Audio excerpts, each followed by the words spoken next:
पैसा प्यारा पर माँ नहीं। अपने कमरे में पति की तस्वीर पर लगे हार ने दमयंती जी को हिला कर रख दिया था। बुढ़ापे में अकेलेपन की पीड़ा कितनी असहनीय और हृदय विदारक होती है। सोचते सोचते दमयंती जी का दिल दर्द से भर उठा था। आंखों से बार बार आंसू झलक कर आ रहे थे। उनके पति से जुड़ी सभी चीजों को समेटकर अलमारी में रख दिया गया था। उनकी हंसी से गुलजार कमरा आज एकदम शांत हो गया था। यह सन्नाटा दमयंती जी को काटने को दौड़ रहा था। दमयंती जी के पति राजेश जी का निधन हुए 15 दिन बीत चुके थे। उनके क्रियाक्रम में सम्मिलित होने वाले सभी रिश्तेदार जा चुके थे। ऐसा नहीं था कि वह बिल्कुल अकेली थी। दमयंती जी के 2 बेटे और बहुएं हैं। बड़े बेटे नीरज का अपना कारोबार है और बड़ी बहू रजनी एक गृहिणी है। उनका छोटा बेटा धीरज और उसकी पत्नी प्रिया बेंगलुरु में एक मल्टीनेशनल कंपनी में एक साथ काम करते हैं। साथ में काम करते करते दोनों एक दूसरे को पसंद करने लगे थे। उसके बाद उन्होंने अपने घर वालों की रजामंदी से शादी कर ली। उनकी शादी को 2 वर्ष हो चुके हैं। दमयंती जी अपने बड़े बेटे नीरज के पास रहती थी। दमयंती जी ब्लड प्रेशर और डायबिटीज की मरीज थी। अक्सर उनकी तबीयत खराब ही रहती थी, जिस कारण वह ज़्यादा उठ और चल नहीं पाती थी। जब तक उनके पति जीवित थे, वे उनके खाने पीने से लेकर दवाइयों तक का पूरा ध्यान रखते थे। उन्हें जरा सी भी असुविधा नहीं होने देते थे। लेकिन पति की अचानक मृत्यु से दमयंती जी का जीवन अस्त व्यस्त हो चुका था। पिता के क्रियाक्रम के बाद उनके छोटे बेटे धीरज और उसकी पत्नी प्रिया को नौकरी पर जाना जरूरी था, इसलिए वे दोनों वापस बेंगलुरु चले गए। धीरज और प्रिया दमयंती जी को भी अपने साथ ले जाना चाहते थे, लेकिन जैसे ही उन्होंने माँ को ले जाने की बात कही तो दमयंती जी की बड़ी बहू उसी समय मुस्कुराते हुए बोली, अरे देवर जी, आप लोग तो नौकरी पर चले जाएंगे, माँ जी तो अकेले वहाँ परेशान हो जाएंगी। आप माँ जी को यहीं रहने दीजिए, हम उनका बड़े अच्छे तरीके से ध्यान रखेंगे, आप चिंता मत कीजिए। धीरे धीरे समय बीतने लगा। हर दिन बीतने के साथ अब दमयंती जी पहले से भी ज़्यादा बीमार रहने लगी थी। लेकिन उनके बड़े बेटे और बड़ी बहू तो जैसे उनसे कोई सरोकार ही नहीं था। वे अपनी ज़िंदगी में ही मस्त थे, लेकिन वे माँ को अपने पास इसलिए रखना चाहते थे ताकि वे हर महीने आने वाली अपने पिता की पेंशन हासिल कर सकें।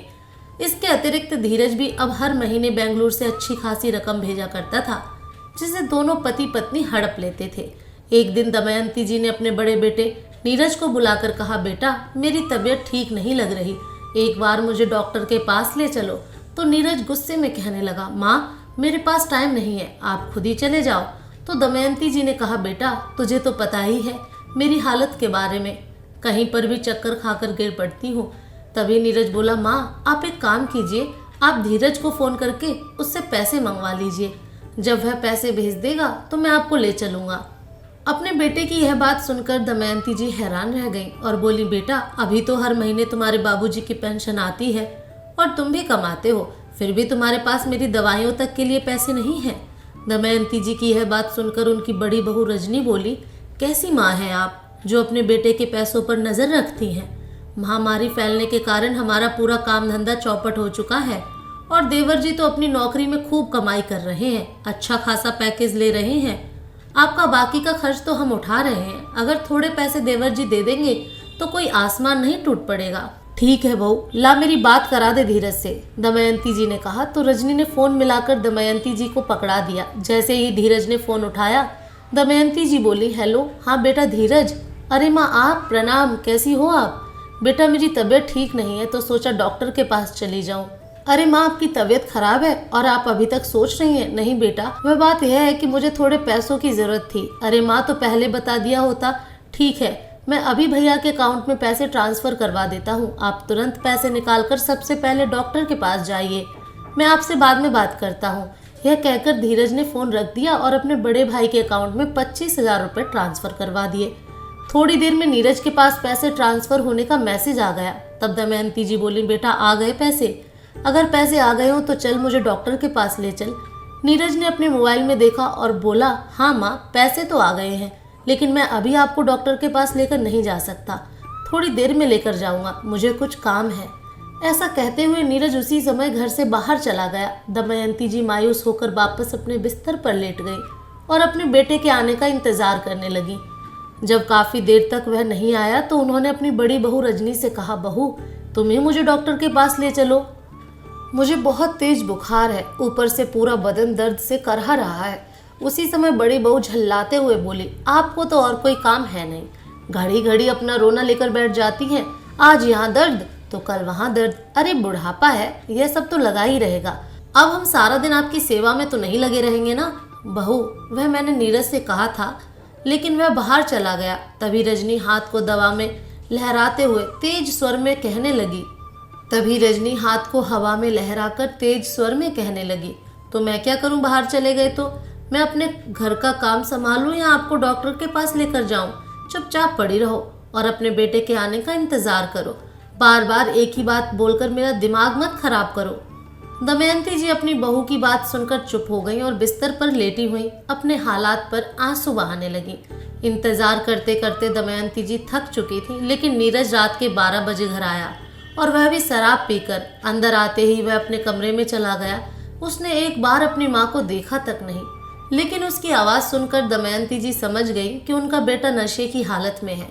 वो चुपचाप यूं ही पड़ी रही। ऐसी हालत में उससे कहती भी तो क्या, लेकिन उनके शरीर में बहुत ज़्यादा जकड़न महसूस हो रही थी। तबीयत खराब होने की वजह से उन्होंने खाना भी नहीं खाया था। बिना दवाई और खाने के वह अपने बिस्तर पर अधमरी हालत में पड़ी हुई करा रही थी, परंतु किसी को उनसे कोई मतलब नहीं था। उधर बेंगलुरु में धीरज और उसकी पत्नी प्रिया को भी घर लौटते लौटते देर हो गई थी। तभी धीरज को अपनी माँ की याद आई और बोला, मैं भी कितना नालायक बेटा हूँ, काम में इतना ज्यादा बिजी था कि माँ का हाल चाल भी ना पूछ सका। आज माँ की तबीयत खराब थी। तभी प्रिया बोली, कोई बात नहीं, मैं माँ जी को अभी फोन करके उनका हाल चाल पूछती हूँ। फिर धीरज बोला, नहीं नहीं, रहने दो, बहुत ज्यादा देर हो गई है, माँ सो गई होगी। वैसे भी उनकी तबीयत खराब है और कल तो प्रोजेक्ट के सिलसिले में हमने गुड़गांव जाना ही है। फोन नहीं करते, माँ को अचानक जाकर सरप्राइज दे देंगे। ठीक है, ऐसा ही करते हैं, प्रिया ने कहा। तो दोनों जल्दी से घर पहुंचे और थोड़ा बहुत जो भी खाना पड़ा था खाकर अपनी पैकिंग करने लगे। सुबह की फ्लाइट से वह जल्दी ही गुड़गांव पहुंच गए और टैक्सी करके सीधा घर पहुंच गए। डोरबेल बजते ही नीरज ने गेट खोला, लेकिन जैसे ही गेट खोला तो अपने भाई और उसकी पत्नी को देखकर उसके चेहरे का रंग उड़ गया। अरे धीरज, तू? तभी धीरज मुस्कुराते हुए अपने बड़े भाई के गले लग गया। वे तीनों अंदर आए, लेकिन रजनी को कोई खबर ही नहीं थी। वह अपने कमरे में बच्चों के साथ सोई हुई थी। धीरज और प्रिया अपनी माँ के कमरे में गए और नीरज अपने कमरे में पहुंचकर अपनी पत्नी रजनी को जगाने लगा। अरे रजनी, उठो, देखो धीरज और प्रिया आए हैं। जैसे ही रजनी के कानों में धीरज का नाम सुनाई दिया, वह एकदम उठ खड़ी हुई। क्या बात कर रही हैं आप? सुबह सुबह धीरज कैसे आ धमका? बिखरे हुए बालों में रजनी अचंभित स्वर में बोली। तो नीरज ने कुछ सोचते हुए कहा, यह बात तो मुझे भी समझ नहीं आ रही, यह लोग अचानक कैसे आ गए? हो सकता है कोई काम हो यहाँ। उधर धीरज और प्रिया जब दमयंती जी के कमरे में गए तो वह सोई हुई थी। दोनों ने माँ के चरण स्पर्श किए तो महसूस किया कि उनका शरीर तो बुखार के कारण तपा हुआ था। उनके आसपास कोई दवाइयाँ भी नहीं रखी थी। अरे माँ को तो बहुत तेज बुखार है, धीरज बेचैन होते हुए बोला। तभी प्रिया भी इधर उधर नजरें घुमाते हुए बोली, लेकिन आसपास कोई दवाई भी नहीं रखी। तभी धीरज ने अपने बड़े भाई को आवाज लगाई, भैया जरा यहाँ तो आइए। उसी समय दमयंती जी की भी आंख खुल गई। अरे मेरे बच्चों, तुम कब आए? तुमने तो बताया भी नहीं, माँ खुश होकर कहने लगी। तो धीरज बोला, वह सब छोड़िए माँ, आप यह बताइए, आपको इतनी तेज बुखार है, आपने कोई दवाई क्यों नहीं ली? उसी समय दमयंती जी उठने की कोशिश करने लगी तो प्रिया और धीरज ने उन्हें सहारा देकर बिठाया। हाँ बेटा, बस थोड़ा सा बुखार है। क्या माँ, यह थोड़ा सा बुखार है? आपका बदन तप रहा है और आप इसे थोड़ा सा बुखार बोल रही हैं। धीरज ने फिर से अपने भाई को आवाज लगाई तो नीरज बोला, हाँ हाँ अभी आया। उसी समय नीरज और उसकी पत्नी रजनी दौड़ते हुए दमयंती जी के कमरे में आए तो धीरज ने कहा, माँ को इतनी तेज बुखार है और आप लोगों को परवाह तक नहीं, माँ के पास कोई दवाई भी नहीं रखी। तो नीरज ने कहा, हाँ मैंने रजनी को बोला भी था कि दवाई वगैरह माँ के पास ही रख दिया करो, लेकिन तेरी भाभी भी ना घर के सारे काम करते करते फुर्सत ही नहीं मिली होगी बेचारी को, इसलिए शायद मेरी बात सुनकर अनसुनी कर दी होगी उसने।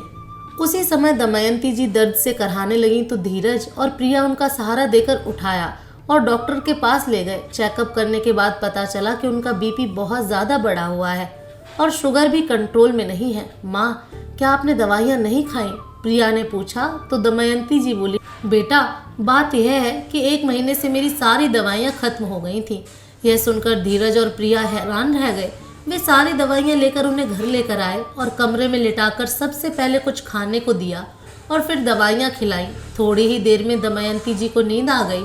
धीरज गुस्से से अपने बड़े भाई के कमरे में गया तो देखा वह कमरे में नहीं था और उसकी भाभी आराम फरमा रही थी।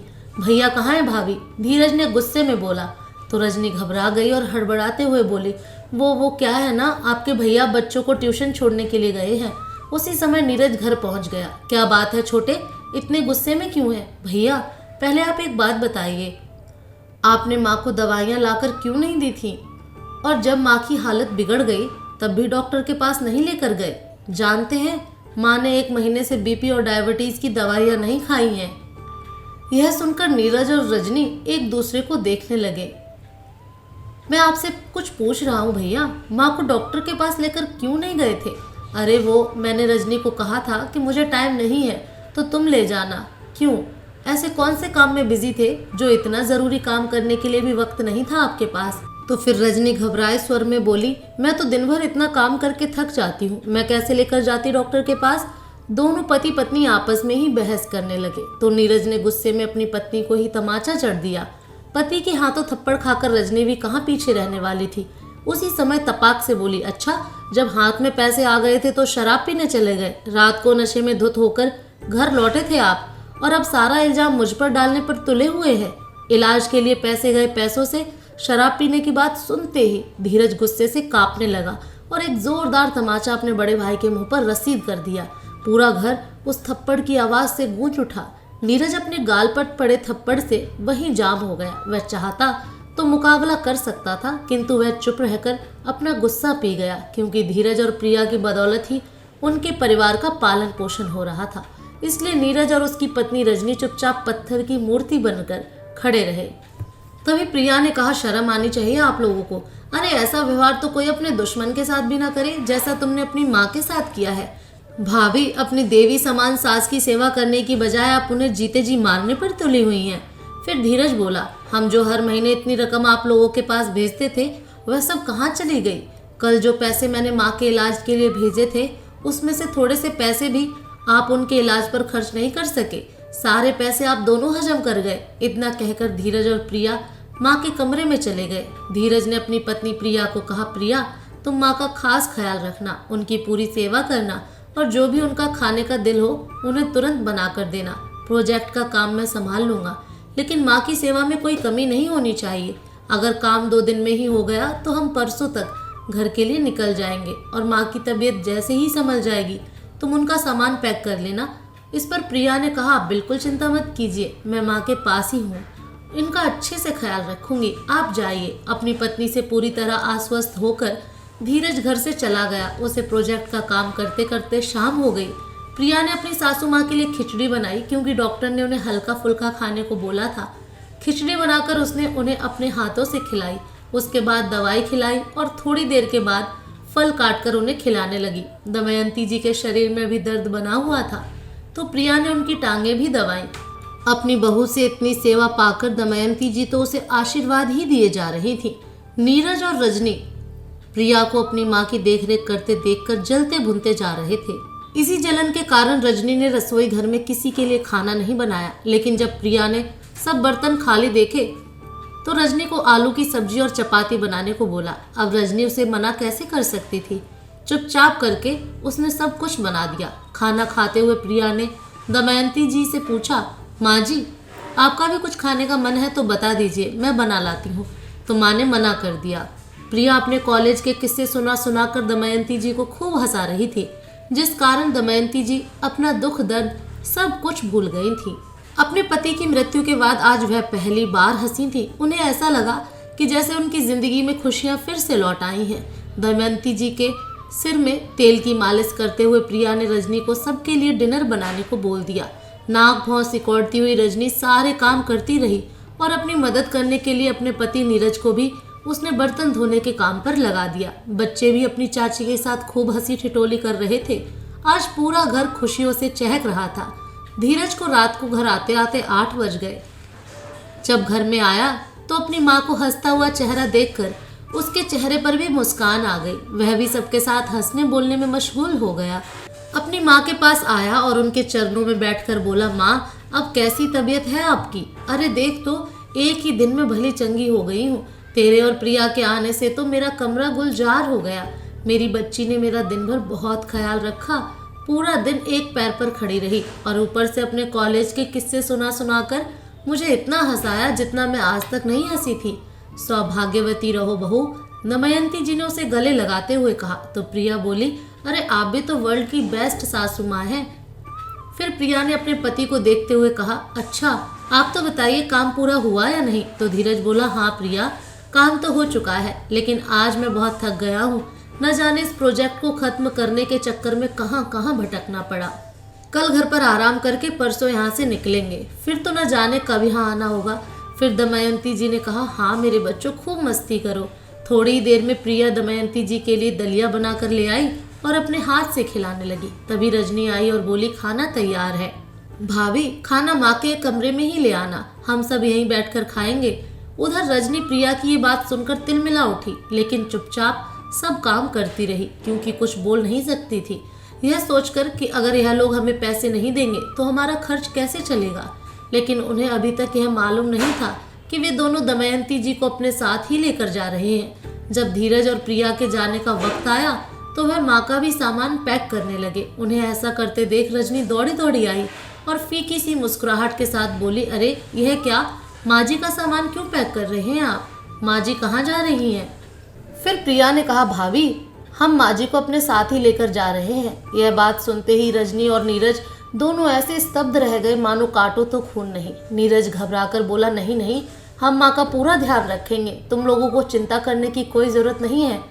अब हम माँ की देखभाल में कोई लापरवाही नहीं बरतेंगे। क्यों माँ, आप ही कुछ बोलिए ना। बड़े बेटे नीरज की यह बात सुनकर दमयंती जी के चेहरे पर दुख के भाव उफान मारने लगे और बोली, बेटा जब मैं तेरा पहली बार स्कूल में दाखिला करवाया था तो मैं हर थोड़ी देर बाद देखने जाती थी कि कहीं तू रो तो नहीं रहा, तुझे कोई तकलीफ तो नहीं, क्योंकि तुम्हारी आंख से एक आंसू भी गिरता था तो मैं परेशान हो जाती थी। पर मुझे हैरानी है कि आज मेरा वही बेटा दिन रात बहते मेरी आंखों के आंसू क्यों नहीं देख पाता। थोड़ा सा प्यार और सम्मान ही तो मांगती थी मैं तुम लोगों से। इतना कहते हुए दमयंती जी की आंखें फिर से लाल हो गईं। फिर धीरज बोला, नहीं भैया, आप पर भरोसा करके हम पहले ही बहुत बड़ी गलती कर चुके हैं, अब वह गलती हम दोहराना नहीं चाहते। माँ जी हमारे साथ ही रहेंगी और यह तय हो चुका है। धीरज की यह बात सुनकर नीरज और रजनी दोनों गिड़गिड़ाने लगे, क्योंकि उन्हीं के नाम पर वह आज तक रुपए हड़पते आए थे। माँ तो उनके लिए एटीएम कार्ड की तरह थी, इसलिए वे खूब आग्रह करने लगे कि माँ उनके साथ ही रहेगी। लेकिन उनकी सुनने वाला कौन था। छोटा बेटा और बहू अपनी माँ को अपने साथ बेंगलुरु ले गए।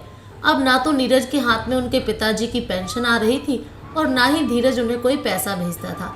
रजनी और नीरज को अपने किए पर पछतावा हो रहा था कि यदि वे माँ की थोड़ी सी देखभाल कर लेते तो आज उन्हें यह दिन ना देखना पड़ता। माँ के जाने के साथ ही नीरज की दुकान का काम धंधा बिल्कुल ठप हो गया। पैसों की कमी के चलते नीरज ने अपनी दुकान से नौकरों की छुट्टी कर दी और नौकरों वाले सारे काम खुद ही करने लगा। वह इतना शिक्षित भी नहीं था कि कोई अच्छी नौकरी कर सके। पैसों के अभाव में रजनी हर रोज अपने पति नीरज के साथ झगड़ा करती। इस बात का इल्जाम वे दोनों एक दूसरे पर थोपते रहते थे। उधर बेंगलुरु जाकर प्रिया ने दमयंती जी के लिए एक फुल टाइम अटेंडेंट रख ली थी। उनकी तबीयत सुधारने के लिए रोज सुबह और शाम योगा करवाने के लिए योगा टीचर भी रख ली। महीने भर के अंदर दमयंती जी भली चंगी हो गई। वे लोग जिस सोसाइटी में रहते थे उस सोसाइटी की वृद्ध महिलाओं ने अपना एक समूह बनाया हुआ था। दमयंती जी उस समूह की एक मेंबर बन गई। समूह की सभी महिलाओं के साथ मिलकर योगा, मेडिटेशन, समाज सेवा के कार्य करने के साथ साथ मंदिरों में होने वाले धार्मिक आयोजनों में भी उन्होंने हिस्सा लेना शुरू कर दिया। अपनी बीमारियों और परेशानियों के कारण जो दमयंती जी अपने जीवन को जीना ही भूल गई थी, वे अपने सभी शौक दोबारा से जागृत करके एक नए सिरे से अपनी जिंदगी जीने लगी हैं। वे हर पल भगवान का शुक्रिया अदा करती हैं और जी भर के अपने बेटा बहू पर प्यार लुटाती हैं।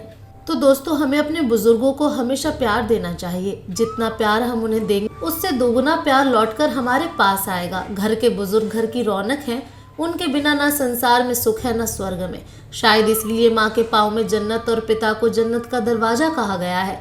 इसलिए यदि हमें अपने परिवार में और अपने जीवन में सुख, शांति और समृद्धि चाहिए तो सदा अपने बुजुर्गों का सम्मान करना चाहिए।